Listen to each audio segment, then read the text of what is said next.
Hi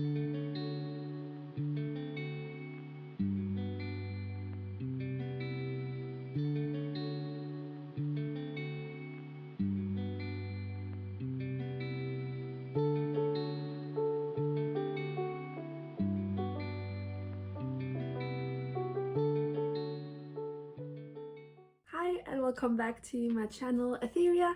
If you're new here, my name is Dina and I'm here to help you and guide you to make your own beautiful and whimsical clothes. And in today's video I would like to show you how I made this cute pajama set using 100% cotton. Though if you are doing this at home, or if I would even redo this project, I would actually choose a different type of fabric, something that is more drapey, something more flowy like viscose or cotton voile. These are the two fabrics that I would suggest using, because I think it will sit a bit better on the body, because cotton is quite stiff. And yeah, so in this project I actually made a mistake, specifically in the top part of the pajama set, because for once I decided actually not to do a mock-up and straight away go ahead and cut on the actual fabric. And well, it was okay, but I should have not cut on the grain line. I should have cut on the bias line, because I was wondering, like, why is this top not going flowy? Like, it's supposed to be a flowy top, like having these soft curves. Later on I realized, oh, I should have cut on the bias. So guys, do your mock-ups, figure it out there, and then go ahead and cut your fabric, because I love that I keep saying that in every single video of mine, and yet for once I did not do it. And yeah, for this project I created a workbook that you can download for free in the description box. Basically it's all the diagrams that you see on screen, again as a PDF. You can download it for free, but if you want to support me and my channel, you can add whatever you want. And yeah, I would very much appreciate that, because it does take a lot of time to make these workbooks. So any help I can get, thumbs up. As usual, I would recommend for you to watch the whole video, because then you get a sense of my thinking, the process, and all the steps I took to create the pajama set.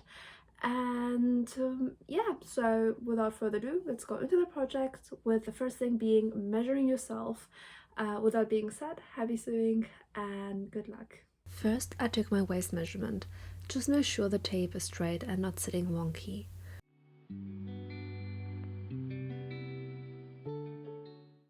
Then I measure the widest part of my hip, and again make sure that the tape is sitting horizontal to the floor on you.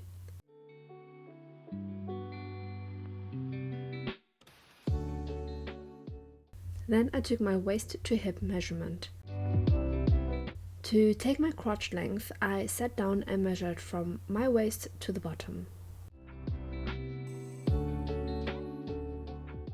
We're gonna start with the front. First we're gonna draw up a simple rectangle which consists of the total short length and our hip circumference divided by 4 and 5 cm added ease. You can adjust the ease to your liking. I just made mine 5 cm. Then mark your hip line and crotch line going down from the waist. From the crotch line, extend the line to the number you get when you take your hip circumference, divide that by 16 and subtract 2 cm.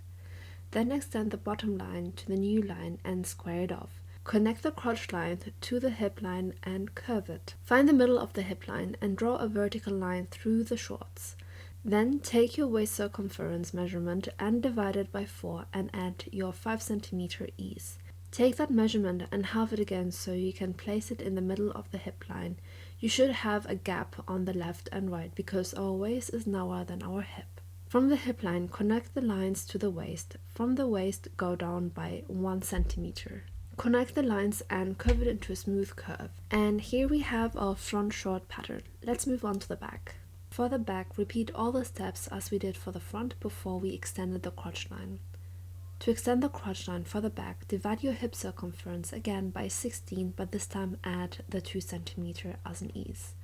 And then again draw a horizontal line that is the middle of the hip. For the waist, repeat the same as we have done with the front. Connect the lines from the hip line to the waist and curve the crotch area. Then go up by 2 cm and create a smooth curve, and here we have the back. Here's an overview of the front and the back. Add your seam allowance, and if you don't want to add a waistband, just extend the line up, accommodating the elastic and the seam allowance. If you want to add waistband, just take the full measurement of your shorts, including the ease, and cut a waistband accordingly. For the pockets, take the front panel and mark the depth and length of the pockets you want. Then take a rectangle big enough to be the pocket and fold it in half. Lay it under the front pattern and trace along the orange shape. Taking only one layer of the pocket, trace out the green line. When you unfold the paper, you should have this shape for the pocket. I made a mock-up of the shorts before I went ahead and placed my pattern onto the fabric to trace it and cut it.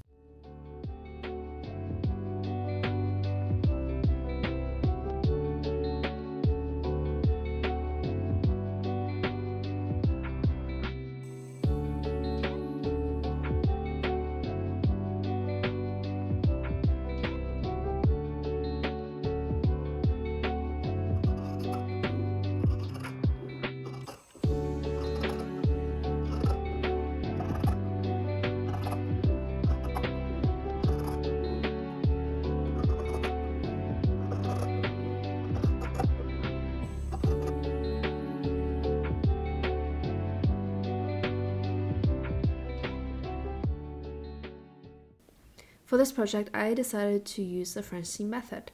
Basically, I pinned the edges wrong side facing each other first and stitched it up. Then I cut the excess amount off and pressed the seam flat before I folded in the other way round to encase the raw edges. I personally love this technique. It is very straightforward and the finishing is couture worthy.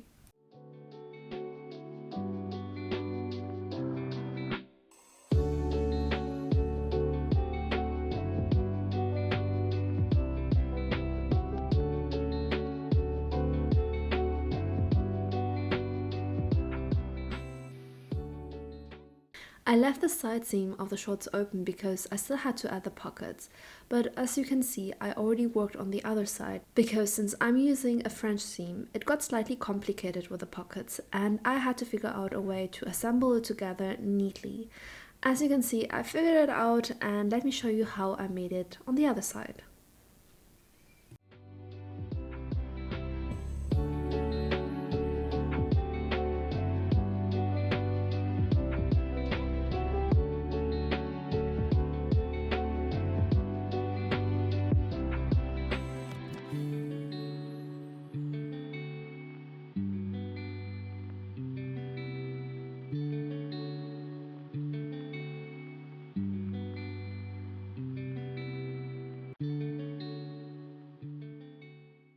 So first I attached the pockets to the front and back facing wrong sides together.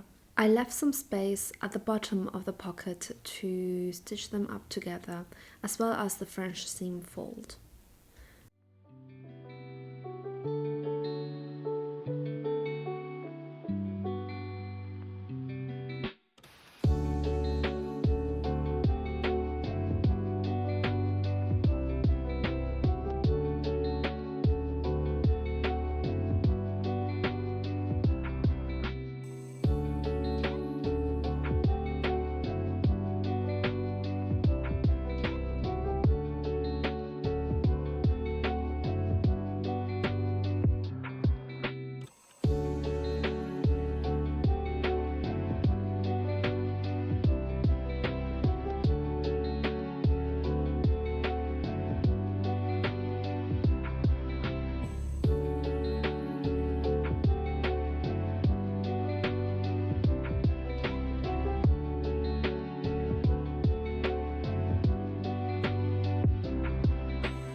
As you can see, the inside of the pocket is neatly secured. Time to stitch the side seams as well.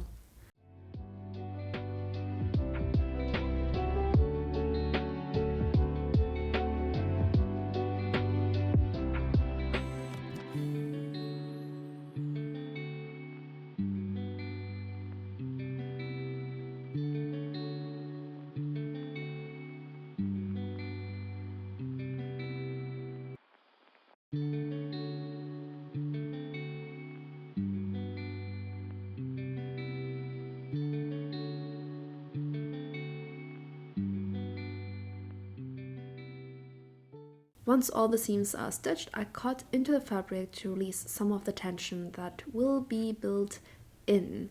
Basically, this will help to fold the seams within without having any issues. Now fold one seam within first and pin it. You can really feel a bulk of fabric, and that is where you need to stop the stitch. Once done, repeat this step on the other seams. Work only on one first before moving on to the next.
I also top stitch my pockets on the seam to hold them in place.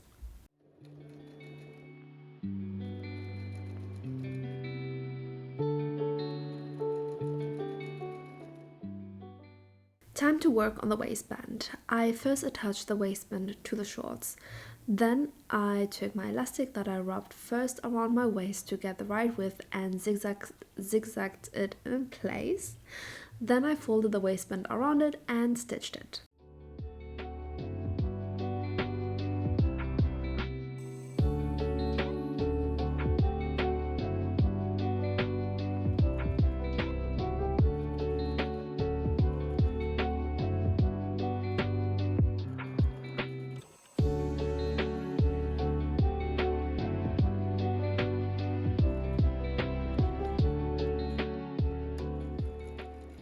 It was finally time to try on my first pair of shorts. The fit was good, but I wanted the shorts to be more shorter, so I pinned the length I wanted on both sides.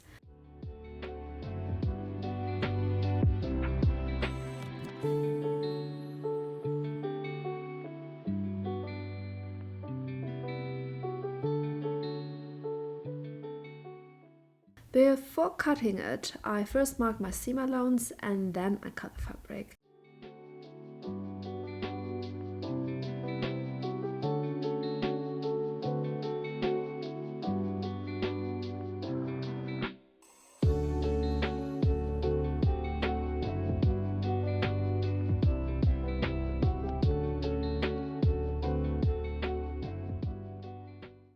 I then hemmed the shorts and attached the lace.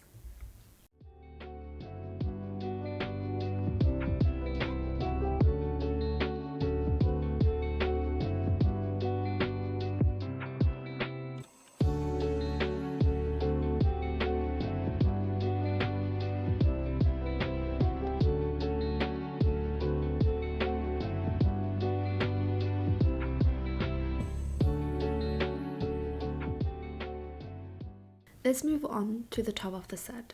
Here we need some measurements as well. First I took my bust measurement, just make sure the tape is straight and not sitting wonky. Then I measured how long I wanted the top. I also measured from bra strap to bra strap. To figure out the armhole depth, take a piece of paper and sandwich it under your arm. Then use a pen and mark the sides of your arm. Once that's done, mark where you want your armhole to stop and then take your tape and measure to the marked point and write that number down. To get the middle of the side seam, measure the width of the points and divide it by 2. This will be your armhole width.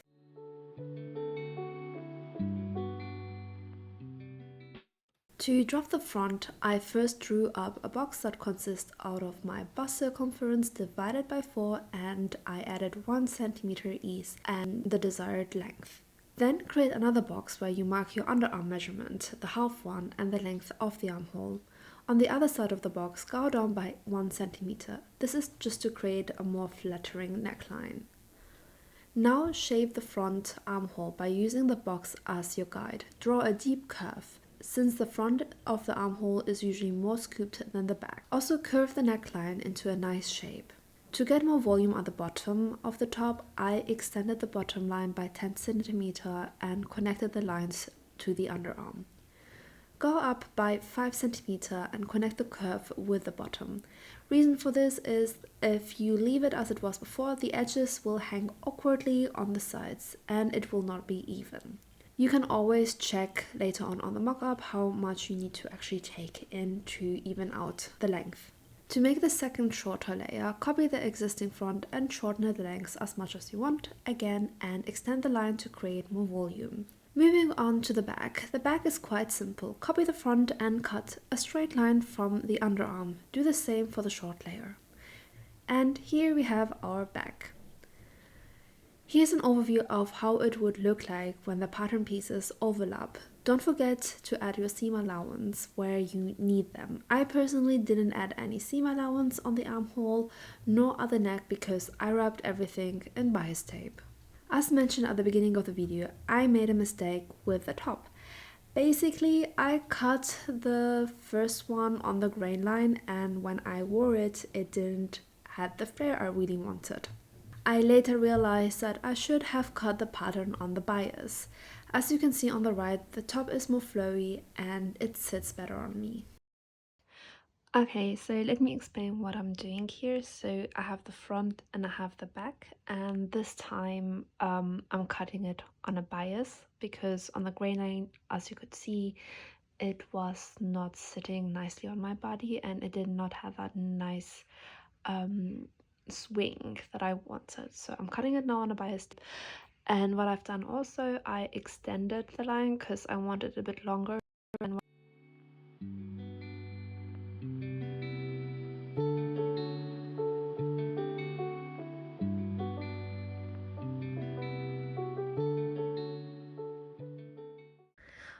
Unfortunately, I've lost some footage on how I made this. Keeping in mind that I already have still a lot of footage for the other one that I made, which was not sitting really nicely, but I used a flat seam on that one, whilst here I used the French seam method, and I did not want to use the other one because it will just confuse everyone.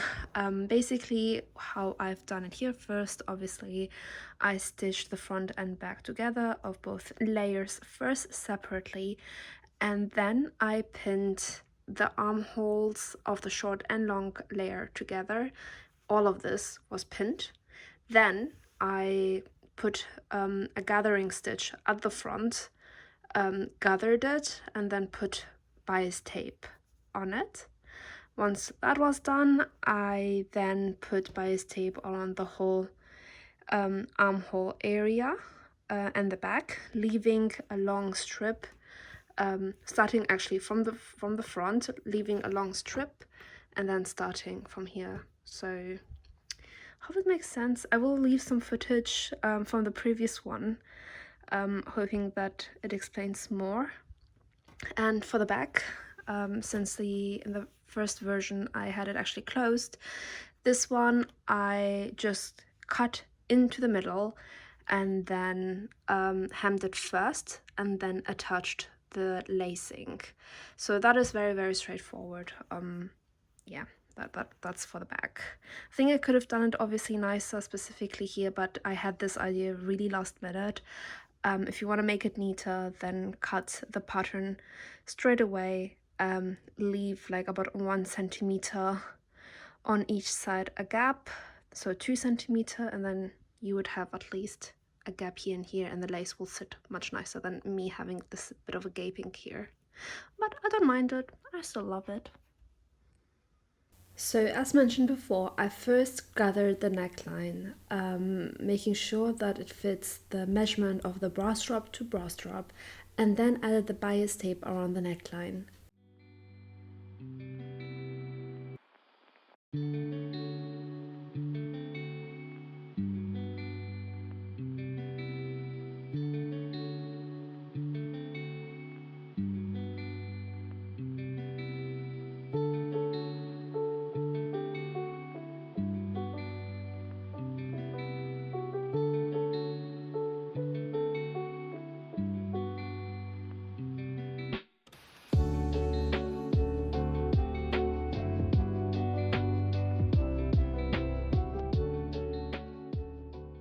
Pro tip here, I pinned 2 straps to check the fit of the top and how long to make the strap.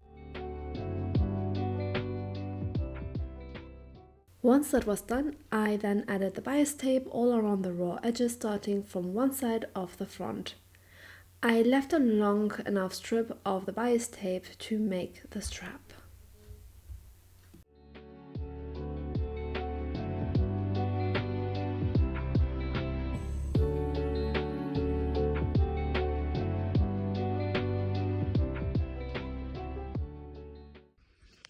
So this is actually optional. I had some lace. My mom got me this from Turkey, and it's quite plain now since I removed the white bias tape at the bottom. So what I thought is that I'm gonna add lace to make it more pyjama-y.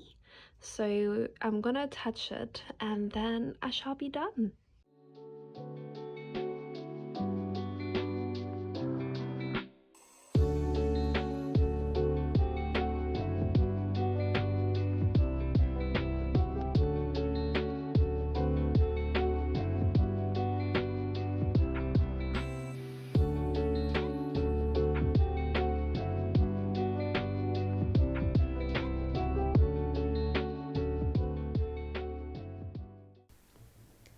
And here we are, a beautiful and unique pyjama set made with love. I love how cute and whimsical this set has turned. My favorite part of this design is actually the lace and the bag. What do you think of this design, and would you make one for yourself? Let me know in the comment section. I hope you enjoyed watching me make this gorgeous pyjama set. If you're interested in more sewing projects like this, then hit that subscribe button and turn on notifications because I've already planned more videos like this. If you like this video, feel free to give it a thumbs up and drop any questions or comments below. I'd love to hear from you, and thank you so much for watching. I'll see you in my next video.